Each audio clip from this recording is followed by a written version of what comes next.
Dark net വഴിയുള്ള ലഹരിക്കടത്തിൽ മുഖ്യപ്രതിയിലേക്ക് അടുത്ത narcotics control bureau. ഓസ്ട്രേലിയയിൽ താമസിക്കുന്ന കൊച്ചി വാഴക്കാല സ്വദേശി ലക്ഷ്യമിട്ടാണ് അന്വേഷണം. ഇയാളെ അറസ്റ്റ് ചെയ്ത് നാട്ടിലേക്ക് എത്തിക്കാനുള്ള നടപടികളും NCB തുടങ്ങി. ലഹരി വിൽപ്പനയുടെ സമ്പാദിച്ച കോടികൾ ബിറ്റ്കോയിനിലേക്ക് മാറ്റിയെന്നും NCB കണ്ടെത്തിയിരുന്നു.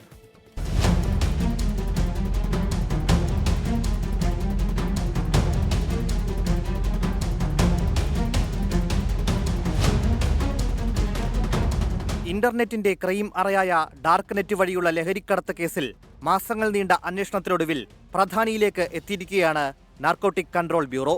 മൂവാറ്റുപുഴയിൽ നിന്ന് പിടികൂടിയ എഡിസണിനെ ചോദ്യം ചെയ്തതിൽ നിന്നാണ് എഡിസണെ അടക്കം ഉപയോഗിച്ച് രാജ്യത്തുടനീളം ഓൺലൈനായി ലഹരി എത്തിച്ച് നൽകുന്ന രാജ്യത്തെ ഏറ്റവും വലിയ ലഹരി ശൃംഖലയുടെ തലവനിലേക്ക് അന്വേഷണം എത്തിയത്.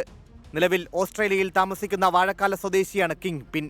ആവശ്യക്കാരന്റെ മേൽവിലാസവും വിൽക്കുന്നവന്റെ മേൽവിലാസവും ഒരിക്കലും പുറത്തുവരാത്ത രീതിയിൽ ക്രമീകരിച്ച് ഓൺലൈൻ വിൽപ്പനയെ നിയന്ത്രിച്ചത് ഇയാളാണ്.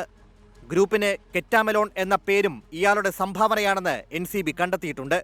സംഘത്തിലെ ചെറുമീനായ എഡിസൺ ലഹരി കച്ചവടത്തിലൂടെ 10 കോടിയോളം രൂപയാണ് സമ്പാദിച്ചത്.